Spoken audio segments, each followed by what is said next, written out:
Hello, ladies and gentlemen. Welcome to the Game Hub. I'm your host, GamerK, and it's time for the very first episode, well, not episode, but video of GamerK's Marvel's Villainous reviews. And Marvel's Villainous is, much like Disney Villainous, brought to you by Ravensburg.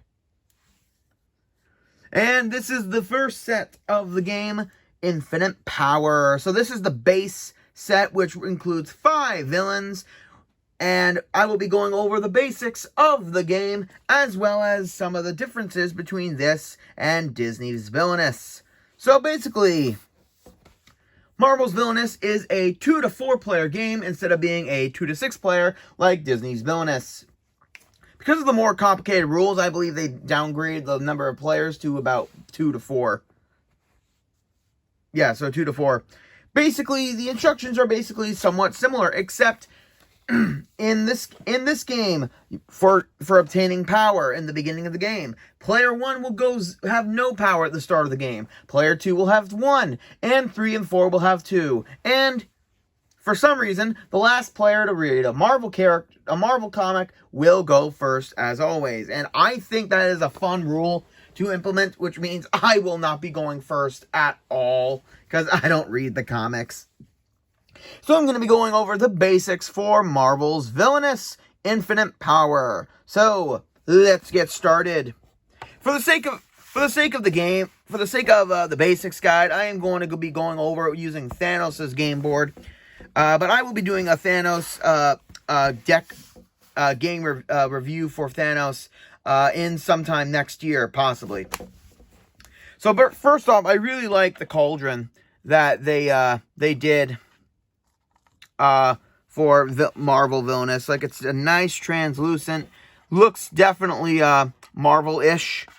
And also in this game, you will also be getting throughout the game, you will be adding power or decreasing power to certain characters, either opponents, enemies, opponents' characters, or the heroes that are fighting in your realm. So yeah, be mindful of these. So basically, let's start off with the symbols that we will have. First off, in the basics of the game, let me just grab Thanos' marker. For the start of the game, you will be starting with your image, with your marker on the portrait of the said villain. And during the game, you will not be going back to said artwork right here. So let's start off with the basics of the game. Like, first, basically, I'll be going over some of the symbols that we'll be seeing. And that shaking's getting annoying. There we go. So basically, here are the symbols of the game, because Thanos has every single symbol. First off, there's the power marker, when you're on a location with said power marker, you will collect the number of power tokens that is set here. Next, you have the play a card action, which, as suggests, once you do what it says, you are able to play a card. And you'll be playing it much like regular Disney Villainous. You'll be playing your cards on the bottom of the board. As for the enemies, which are basically the heroes in said game, they will be played on top of their board and covering up all your top actions until you defeat said hero. Next, you have the activate action. Certain cards will have this activate action on it, so it will be like a spell card. In Yu-Gi-Oh, where you will activate its effect once you are at an activate area and pay the cost, or just activate it. Now, in this game, I find it very useful if you declare what you do. That way, people can follow along. So if they have any cards to counter, they may do so as well.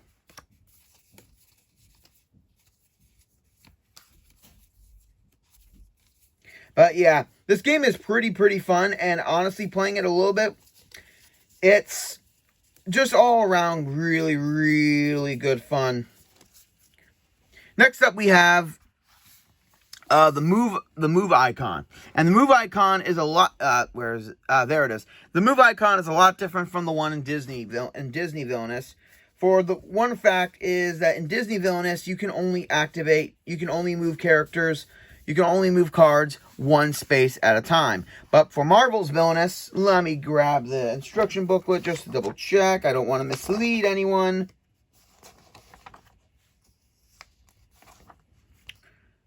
That is the relocate action. Yes, you may relocate cards in your domain to any spot. So you don't... for Disney Villainous, because certain cards, it takes time to activate certain effects and get certain win conditions, you could only move one per space. But in this, you can move it anywhere you want. Next up, we have the Fate action, which during the Fate deck... Unlike in Disney Villainous, the generic Fate deck that is given to you in your set will be mixed with the Fate deck of every character that's being played throughout the game. So it's basically, all the villains from everyone's decks will be merged into one Fate deck, along with the generic cards. It's very easy to tell which cards will go where. For example, here is Vision from the generic Fate deck. And here is Gamora from Thanos' Fate deck. And as you can see, Gamora has Thanos' icon on the corner. And that doesn't mean specifically that she must be played to Thanos' realm when she's revealed by another player. But the icon does tell you which villain these cards work most against in disrupting strategies.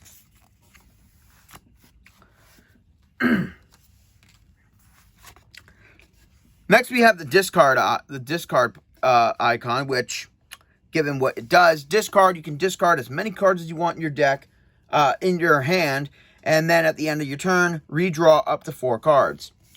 And then at the bottom here, we have the Vanquish action, which allows you to defeat a hero. Basically, if you got the Legions of Thanos here at this spot, and then you have Vision on the same spot, you will need to... As you can see, the Legions of Ani have only a strength of 2, while Vision has a strength of 4, which means you will need to have a majority of allies that have over 4 strength in order to defeat him. And any allies used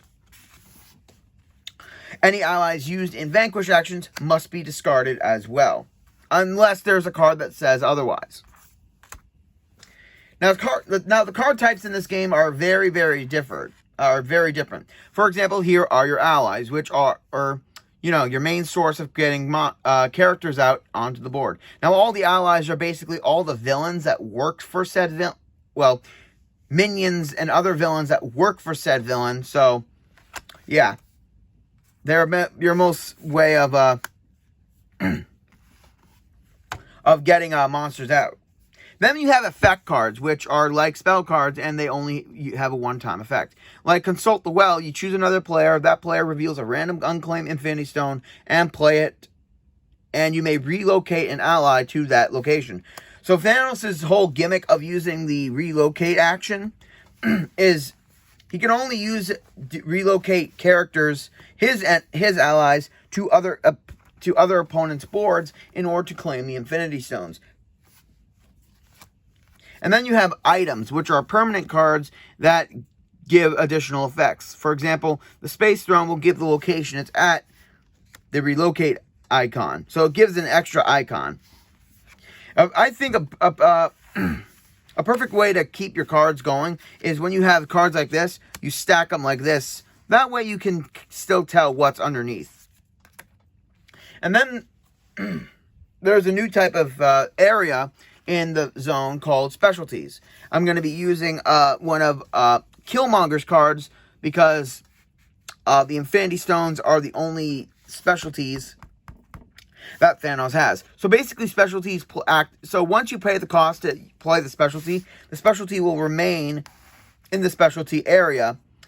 I'm going to grab Killmonger's board to kind of show it off a little bit better. It doesn't matter. I just like to be exact. So specialty will remain there during the whole game unless there's a card that will get rid of it. So specialties can be activated just like any other spells. You don't have to pay. I mean, you do have to pay unless it says specifically. You can only use specialties on your turn.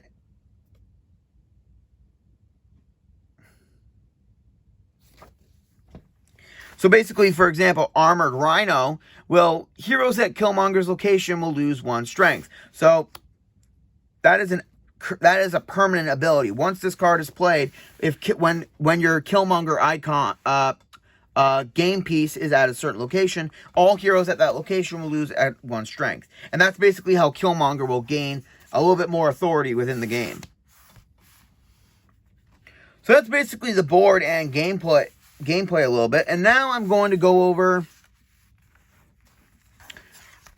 the basics of how to win. So basically, every villain has their own special objective. Thanos is to collect all 6 Infinity Stones, while Killmonger's is to take control of the mines and relocate 2 explosives to any domain other than your own. So, yeah, I really like the much like Disney Villainous, every single objective and play style is unique to each different villain. So you'll never be playing the same villain against each other. You'll never be playing the exact same play style over and over again, which I really, really love about this game. Now it's on to the generic. Oh, also forgot one type of card. The game introduces events into the game, which, now that I said that kind of sounds redundant, because events are special to this game. Sorry, my throat's a little dry. There are global events which affect all players, and then there's specific events which will target a certain villain. You can always tell which villain is being targeted by the icon in the corner. So events come, like, once it's revealed from the Fate deck, it will be played and it will affect every player. For example, here's Avengers Assemble, which has a nice, and like all my guides of the villains, I'm going to be showing the nice artwork. So that's a nice view of Avengers Tower, previously Stark Tower. When this event is revealed, the current villain must draw a card from the Fate deck and play it on themselves. At the start of each villain's turn, they draw a Fate card and play it on themselves. So this card will definitely be a pain in the behind to get rid of, because it's going to keep getting you villains and heroes onto your board, so you can basically do nothing. The only way to get rid of an event is for all of the villains to work together. By doing that, you will have to send character using the relocate action. You will be sending your allies to said event. So basically, here's Corvus Glaiven. You can, if you are playing as Thanos and it's your turn and you are at said relocate area, you may send Corvus to said event. So he cannot be used anymore in your realm, but he can be used for the event. In order to clear an event, you and the other players must send allies from your board that have their powers combine the amount of on the event. And then there is a reward to defeat all heroes in your domain. This reward will apply to every single villain who contributed an ally to defeating the event. Now that was a global event. And here is a specific event. This event will affect Thanos very specifically. Sacrifices must be made. Before moving, for each of Thanos' allies in play, he must either pay 1 power, discard 1 card from his hand, or remove an ally. And that's during every single turn. Thanos removes 1 ally controlled by each other villain. So once this is completed in every single board, he can remove an ally from every single villain. So that's, again, self-explanatory. So now I'm going into the the rest of the generic villain deck, fate deck that was given in the Infinite Power set. But first, let's get into nice artwork on the back. Once again, it's all white because it's the Fate deck. And it's a very nice of all the Avengers. You got Iron Man's helmet right at the top there. You got Hulk's fist going all straight upwards. You got Captain America's shield. You've got Thor's hammer. I believe this is Black Widow's symbol, if I'm correct. Agents of S.H.I.E.L.D. You got Miss Marvel's, I believe. And I think this is the Guardian Corps from Guardians of the Galaxy. I'm 100% sure it's the Guardian Corps. You may want to correct me on that, because aside from a couple games and the shows and the movies, my knowledge of the Marvel Universe is not that expensive. But first, let's take a look at Black Widow. It's a pretty nice artwork of Black Widow. Wished it was a little bit cooler of a pose, a little bit, I guess. So there is her power level. And when Black Widow is played, you may defeat an ally at her location. Black Widow quickly gets rid of all the allies. And there we have Thor, Mighty God of Thunder, or this is just Thor, with that nice artwork of him getting ready for battle. And he has this icon on him. This is basically a defender symbol. Any character with the defender symbol must be defeated first before you can defeat any other heroes in your realm. So basically, he's like a defender. Well, he is a defender because that's what it's called. And now we have Hawkeye here, and that is a very nice pose, but I'm pretty sure Hawkeye Pierce is a little bit better. Mash joke. When Hawkeye is played, you may defeat one of the targeted player's allies at an event. So when he is played, if you're trying to defeat it at an event, you can get rid of an ally in whoever you're targeting. Oh, before I forget, during the Fate action, instead of revealing the top 2 cards of the Fate deck, because everyone's sharing one Fate deck, you reveal the top card of the deck, and then you get to play that to anyone you want. You could Fate yourself, but that would be kind of wrong, and I believe... I'm just going to double check the rulebook again, ladies and gentlemen.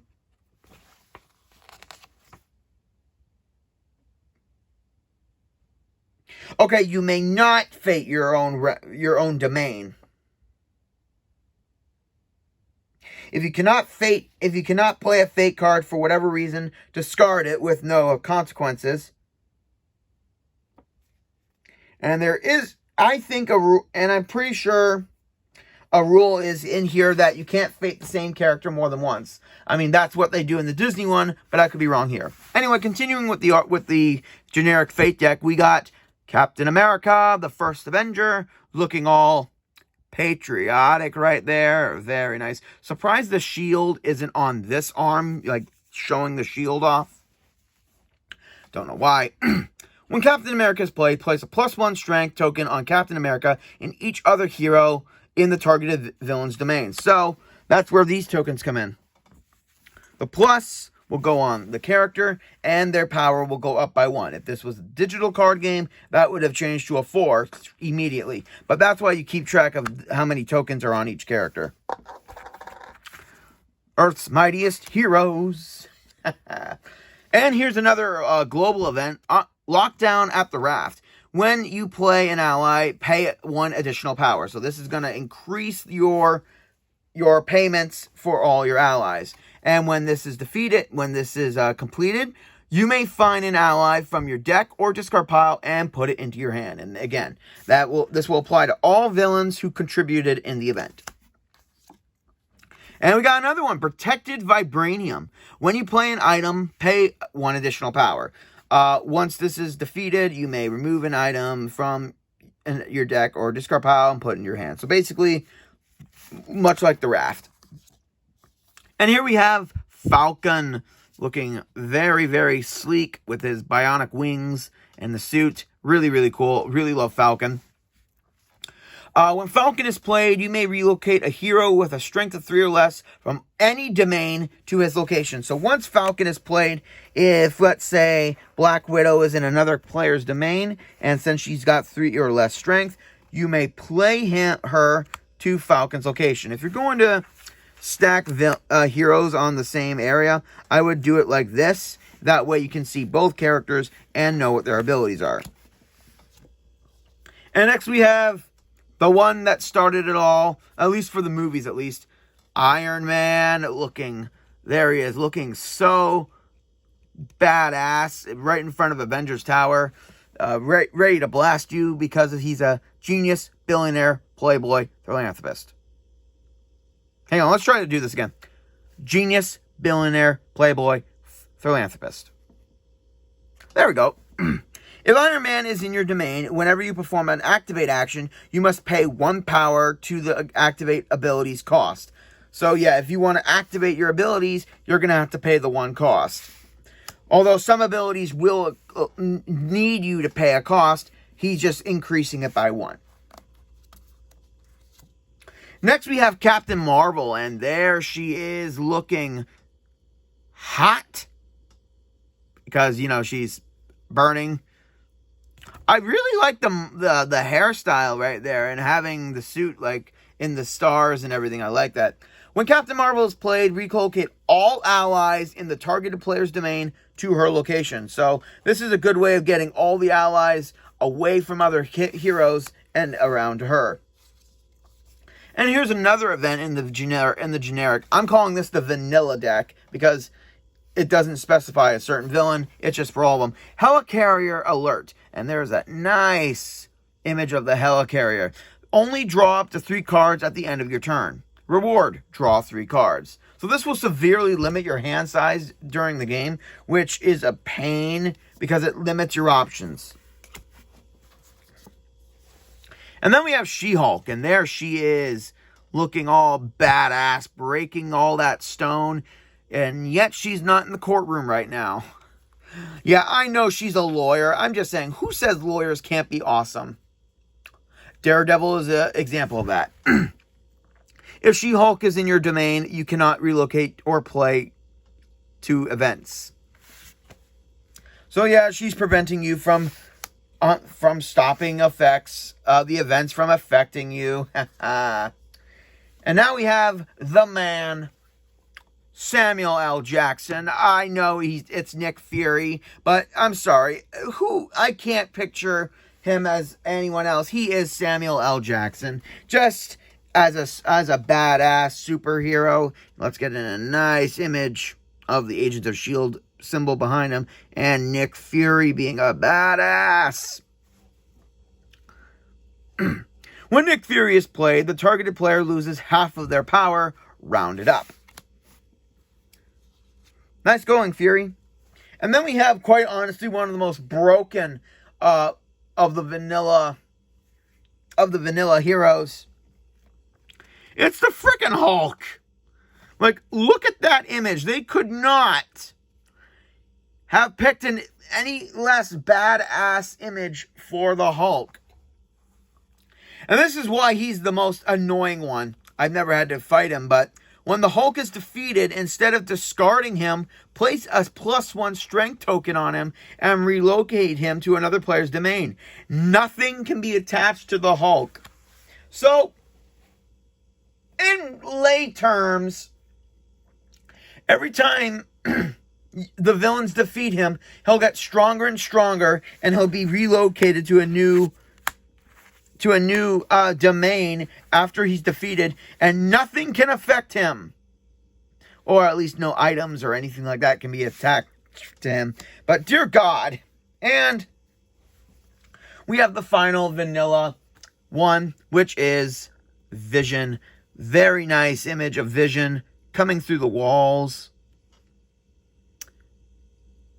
I'm not going to make a joke about him and Wanda because I actually like them together in the movie, and I haven't seen WandaVision. Yeah, I know.